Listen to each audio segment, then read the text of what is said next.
राधे राधे बंधुओं, बहुत स्वागत है आपका हमारे डिजिटल प्लेटफॉर्म स्तुति पर। बंधुओं, इस वीडियो में हम बात करेंगे आषाढ़ मास के कृष्ण पक्ष का काल भैरवाष्टमी पर्व कब मनाया जाएगा।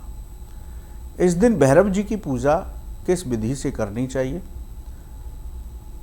उनकी पूजा में क्या सावधानी रखनी चाहिए और काल भैरवाष्टमी व्रत रखने से किस फल की प्राप्ति होती है। इसके साथ ही बताएंगे काल सर्प दोष से मुक्ति पाने का महा उपाय।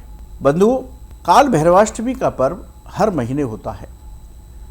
हर महीने की कृष्ण पक्ष की जो अष्टमी तिथि होती है उसको कालाष्टमी व्रत रखा जाता है। इस अष्टमी को काल भैरवाष्टमी, दुर्गाष्टमी भी कहा जाता है। वैदिक पंचांग के अनुसार आषाढ़ मास के कृष्ण पक्ष की अष्टमी तिथि 7 जुलाई मंगलवार को रात्रि 11:10 पर शुरू होगी। अष्टमी तिथि का समापन 8 जुलाई बुधवार को दोपहर 12:21 पर होगा। शास्त्रों के अनुसार काल भैरवाष्टमी पर्व पर भैरव जी की उपासना मध्य रात्रि के समय की जाती है, इसलिए 7 जुलाई मंगलवार को काल भैरवाष्टमी व्रत पर्व मनाना शुभ होगा।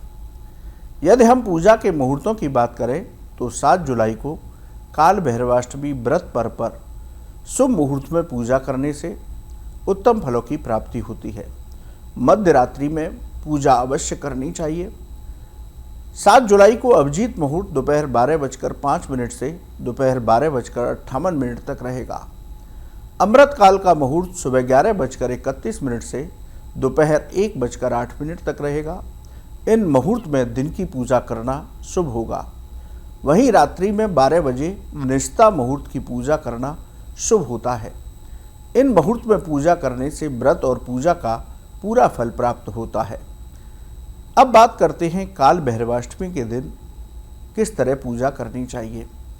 बंधुओं, काल भैरवाष्टमी के दिन सूर्योदय से पहले स्नान करके स्वच्छ वस्त्र पहने, उत्तर पूर्व दिशा में एक चौकी बिछाकर उस पर लाल या पीला कपड़ा बिछाएं। चौकी पर भगवान काल भैरव जी के श्री विग्रह की स्थापना करें। गंगा जल से काल भैरव जी का अभिषेक करें। काल भैरव जी को काले तिल, उड़द की दाल, नीले या काले फूल, नारियल चढ़ाएं। काल भैरव जी को उड़द की दाल से बनी मिठाइयों का भोग लगाएं। सरसों के तेल के दीपक से आरती करें। आरती में के बाद पूजा में हुई गलतियों के लिए क्षमा याचना करते हुए प्रणाम करें। आरती के बाद आसन पर बैठकर ओम काल भैरवाय नमः मंत्र का जप करें। काले कुत्ते को रोटी या भोजन कराएं। अपनी सामर्थ्य के अनुसार ब्राह्मण और गरीबों को दान दें। प्रदोष काल में फिर से पूजा करना बेहद जरूरी होता है और मध्य रात्रि के समय भी पूजा करना बेहद जरूरी होता है। अब बात करते हैं कि भैरव जी की उपासना में शास्त्र कहते हैं कि बहुत सावधानी रखनी चाहिए। आइए जानते हैं कि क्या सावधानी भैरव जी की उपासना में रखनी चाहिए। सबसे पहली बात है, काल भैरव जी की पूजा में शुद्धि का विशेष ध्यान रखना चाहिए। हमेशा काल भैरव जी की पूजा स्नान करके स्वच्छ कपड़े पहनकर ही करनी चाहिए। कालाष्टमी व्रत में मांस मदिरा का सेवन न करें। व्रत में लहसुन, प्याज और तामसिक भोजन न करें। किसी जीव को नुकसान न पहुंचाएं। क्रोध और गुस्सा करने से बचें। बाल और नाखून न काटें। बड़ों का अपमान करने से बचें। ब्रह्मचर्य का पालन करें। इसके साथ ही आप यदि काल भैरव जी के किसी संस्कृत में स्तोत्र का पाठ कर रहे हैं या किसी बड़े मंत्र का जप कर रहे हैं तो इस बात का विशेष ध्यान रखें कि उसका उच्चारण शुद्ध अवश्य होना चाहिए। यदि आपको जरा भी संशय है उच्चारण पर तो किसी योग्य आचार्य के सानिध्य में बैठकर भैरव जी के स्तोत्र का सही उच्चारण अवश्य सीख लेना चाहिए, तभी उसका पाठ करना चाहिए, वरना अशुभ फलों की प्राप्ति हो सकती है। बंधु, शास्त्र कहते हैं कि काल भैरवाष्टमी के दिन भगवान भैरव की पूजा करने से सभी तरह के भय और रोगों से मुक्ति प्राप्त होती है। इसके साथ ही साधक की सभी मनोकामनाएं पूरी होती हैं। जीवन में सकारात्मक ऊर्जा आती है। शत्रु और विरोधियों पर विजय प्राप्त होती है। जीवन के सभी संकट समाप्त हो जाते हैं। अब बात करते हैं कि यदि आपकी कुंडली में काल सर्प दोष है या राहु और केतु से संबंधित कोई भी दोष है तो आप काल भैरवाष्टमी के दिन प्रदोष काल में या मध्य रात्रि के समय भैरव जी का अभिषेक पूजन करने के बाद 11 माला ओम काल भैरवाय नमः इस मंत्र की जप कीजिए।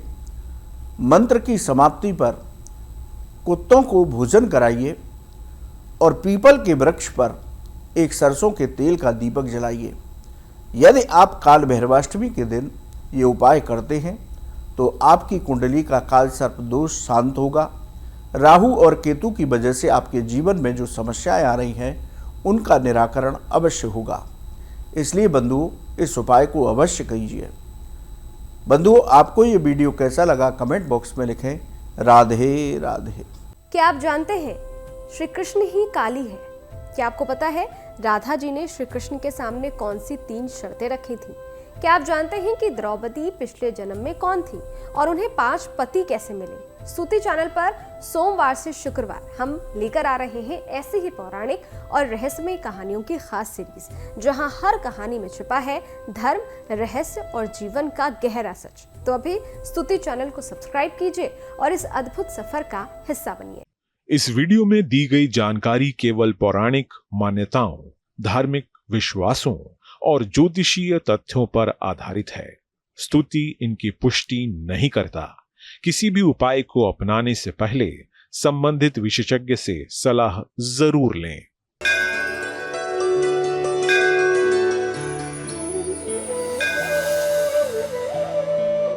क्या आप जानते हैं श्री कृष्ण ही काली है?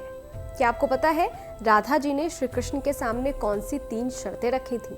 क्या आप जानते हैं कि द्रौपदी पिछले जन्म में कौन थी और उन्हें 5 पति कैसे मिले? स्तुति चैनल पर सोमवार से शुक्रवार हम लेकर आ रहे हैं ऐसी ही पौराणिक और रहस्यमय कहानियों की खास सीरीज, जहां हर कहानी में छुपा है धर्म, रहस्य और जीवन का गहरा सच। तो अभी स्तुति चैनल को सब्सक्राइब कीजिए और इस अद्भुत सफर का हिस्सा बनिए।